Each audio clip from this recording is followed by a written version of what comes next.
items 1 through 10.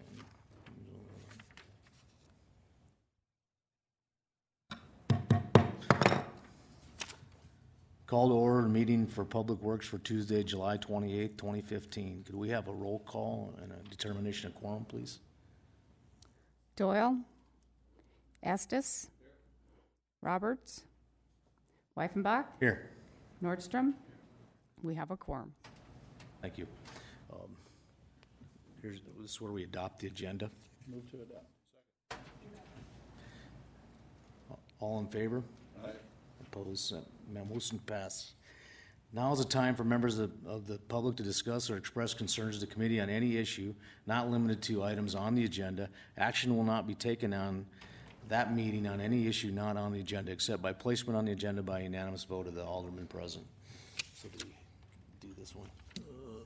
Or that's like a no? Yeah, So we just wait? yeah, we'll wait on that. Okay. Seeing none, we'll move on and we'll adopt the agenda. Items number 1 through 10. Oh, I'm sorry. We'll open up for public comment on items 1 through 10. Seeing no public comment on items 1 through 10, we'll close public comment. And is there any items to be removed from the agenda? Richie Nordstrom. Thank you, Mr. Chair. Item number 10, if we could pull that, please. Thank you. We'll pull item number 10. Anything else? Seeing, Brad Estes. Thank you, Mr. President. I make a motion to approve all consent items 1 through 9, less 10, With the exception of number 10. with the exception of 10. Okay, we have a motion and a second for items 1 through 9. All in favor? Aye. Here, and so motion passed, items 1 through 9 are approved, and we'll go to item number 10. This is authorized mayor and finance officer to sign a memorandum of agreement between the city of Rapid City Independent School District 51-4 for a horticulture garden to be placed at City Parkland near Central High School. And the chair will acknowledge Mr. Beegler.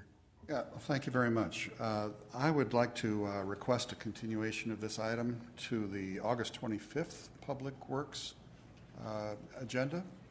There's a section in the agreement that kind of came to light yesterday that we'd like to address before bringing it back. Thank you, Mr. Beegler. Mr. Nordstrom. Thank you, Mr. Chair. That's my motion to continue to August 25th, Public Works Committee meeting. We have a motion and a second. All in favor? Aye. Opposed? Motion passes. Okay, this is where that's the end of the consent calendar, and we move on to public comments on item number 11. And we have 3 speaker request forms, and I'll take them in order of that. I got them, so we'll recognize Mr. Don Kelly. And Mr. Kelly, if you could give us your name and address, we'd appreciate that. Thank you. Oh, my name is Don Kelly, that's Kelley, and I live on Merritt Estes Road near Nemo. It's 12637 Merritt Estes Road, Deadwood.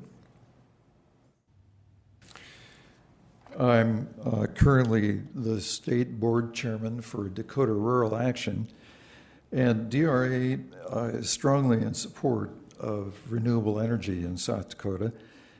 We feel this is an underutilized potential that we have in this state. And as a consequence, we've brought bills in the last 3 legislative sessions in the state calling for more equitable reimbursement for those utility customers who generate some of their own electricity. And those customers sometimes have some excess electricity that they send back to the grid. And South Dakota is one of just a very small minority of states that does not pay those customers at a rate that offers any encouragement for the development of that form of renewable energy. We tried to stress that solar and wind power are mature technologies that can provide advantages to all the ratepayers on the utility grid, and that South Dakota is especially blessed with really good solar and wind resources that we feel could be taken much more advantage of. We've also made the point that solar power, as an example, is now very affordable and it's a reliable option. And that's contrary to some prevalent misconceptions. I speak with some experience in that my wife and I live in a solar-powered home that's off the grid, and we've lived there very comfortably for 7 years, and feel that we certainly learned that the things we'd heard about solar power tend not to be true, that in fact we've never run out of power. We've experienced episodes where we had power during weather events when the grid was down. And we are becoming kind of evangelistic about the fact that this is an option that we'd like to see more people encouraged to take. At any rate, South Dakota, through DRA and affiliated organizations, has been a strong proponent of renewable energy, wider use thereof, and DRA specifically would strongly endorse the resolution that's in front of you. Thanks very much. Thank you, Mr. Kelly. And we'll move on to Mary Dybert. Thanks, Mary. If you could just give us your name and address for the record. Sure. Mary Dybert, 1888 Hillsview Drive in Rapid City. And I'm the co-leader of the Black Hills chapter of Citizens Climate Lobby. We're a volunteer organization that is actually international. We're about 17,000 volunteers strong. We are concerned about climate change and are looking to do something about it. And so, of course, are very supportive of solar, wind, any of the sustainable energy resources that we are underutilizing. We'd like to see the market be more equitable with solar and wind and sustainable energy. So we support this resolution, and that's why I'm here. Thank you. Eric Hikas? We know who you are, but if you, for the record, give us your address, please. Eric Hikas, 1115 West Boulevard. I'm the chairperson of the Sustainability Committee. I am speaking on behalf of the of the resolution. This resolution was brought before the Sustainability Committee back in May, as I believe, or perhaps April. And various forms of it were discussed back and forth with the members of our committee. Some suggestions were made by our committee, and some changes were made by the group that's brought it in front of you today. This final draft and final version has our endorsement from the committee, as prepared. Is that all you had? Yes, sir. Thank you, Mr. Hikas. Anybody else wanted to? I don't have any more speaker request forms. Is there anybody that wants to speak? If you could give us your name and address for the record, thank you.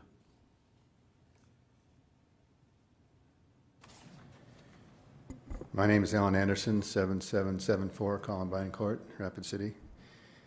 And I brought this information before the Public Works Committee back in, during the legislative sessions, probably late January, early February, asking for support. And I also took it to the City Council.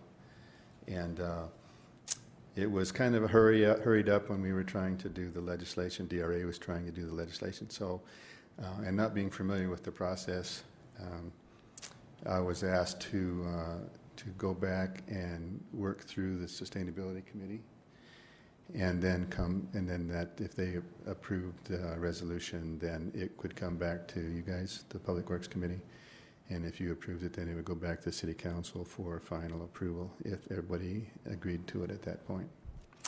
So I did work with the Sustainability Committee for quite a while, and I've been attending the meetings and becoming involved with that group. I think they have a great mission. I've also members of CCL and Dakota Rural Action, and the leaders from those organizations are here in support also. Since that happened, there was an election and some names have changed. We have a new mayor, and I see Brad is here after his election with a new position with the council. Congratulations.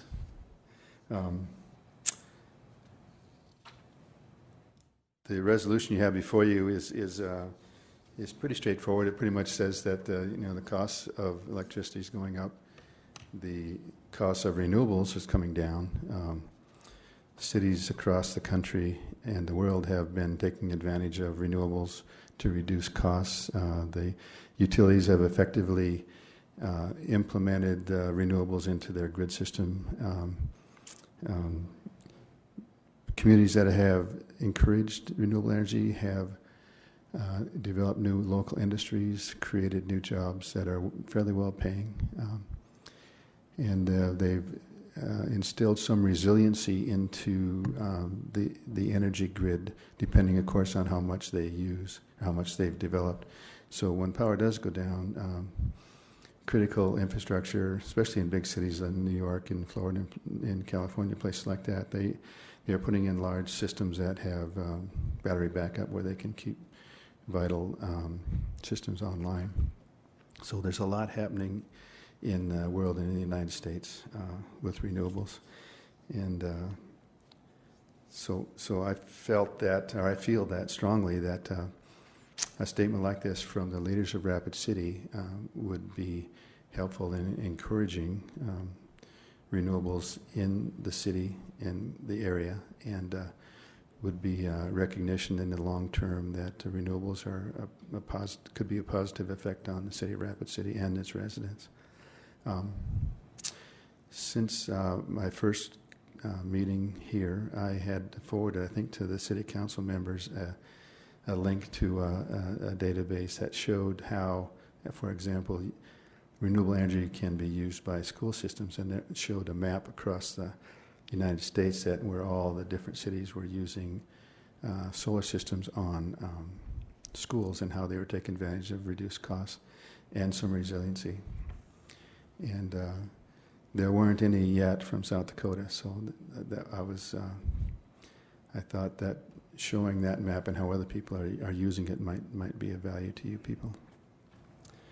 So thank you for the opportunity to bring this forward again, and I hope I can gain your support for this resolution. Thank you. Thank you, Mr. Anderson. Any other public comment?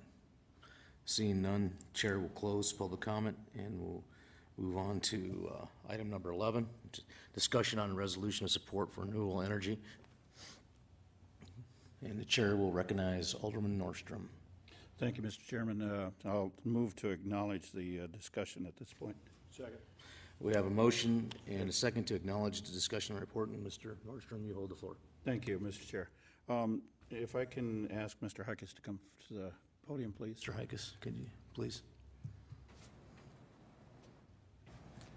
Mr. Huckes, I understand you had some discussion also with Black Hills Corp representatives on this resolution. Yes. They have one of their members is actually sitting on the Sustainability Committee, Don Martinez. He made some suggestions and some wordsmithing to this document to help it, I think, be a bit more palatable. I think they want to have some continued dialogue about the resolution, as I understand. And I think this probably will facilitate that by moving this through your Public Works group, and then I think we can sure reach out to them, or they can reach out to us, or however Mr. Anderson would like to proceed that way. So they have made some contribution and some comment to the document as prepared. So thank you, Eric. Yep. If I can ask Mr. Anderson a question also. Mr. Anderson, if you don't mind. Mr. Anderson, on the to be resolved therefore be it resolved. In that part, it makes a comment, supports any reasonable incentive. First of all, let me back up just a little bit. I need to rewind. I'm very supportive of the concept and how the process, what you folks are trying to get accomplished. And just a matter of question within the resolution is that any reasonable incentive at local and state levels. Help me understand, what does that mean as far as an incentive? Well, in other states that have really embraced renewable energy for a variety of reasons, the PUC would come out with a position that the utilities would do, say, net metering, which means that they'll pay a lot more for the power that's produced by the solar or wind producers. They'll pay the same as what they charge. South Dakota has chose not to do that, but that's one of the things that other states are doing. Some utilities are offering incentives for their users to put on solar. In Texas, one of the utilities, I think, gave their users 40% on any new systems, and on top of the federal system, that they could put a system up for like 30 cents on a dollar. And so the utilities would use those sources of power during the day to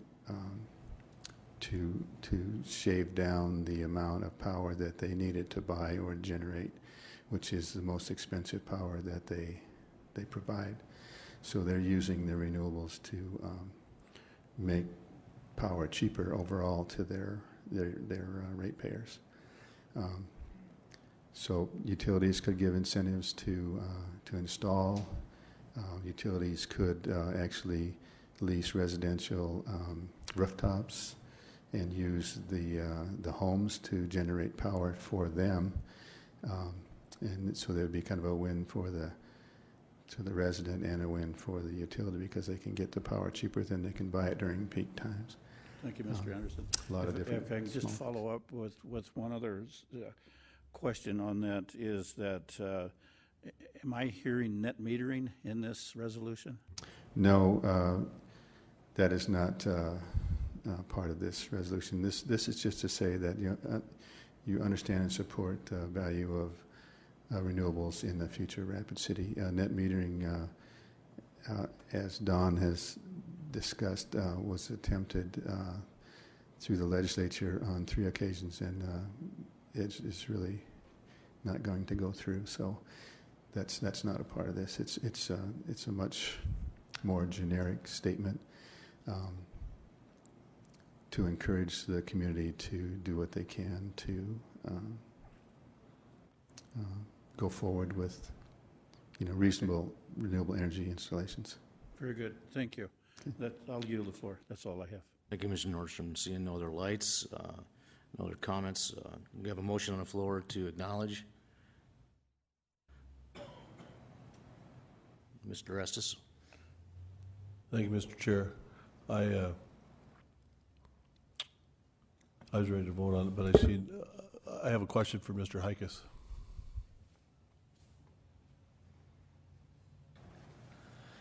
I need to be clear and objective here. I got to ask you a question. Oh, sure. Excuse me. Did you have anything you wanted to add? Just that Mr. Martinez and Black Hills Corporation are not here to speak for themselves. I cannot speak for them. I can only speak to the fact that the Sustainability Committee endorsed the resolution. So I'm trying to answer your question a bit more fully, Mr. Nordstrom. So please don't ask me to speak on their behalf. However, I don't have that capacity. So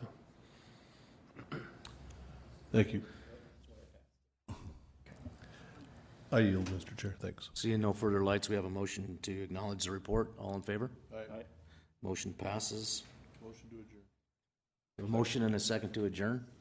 All in favor? Aye. Motion passes. We are adjourned. Thank you, everybody.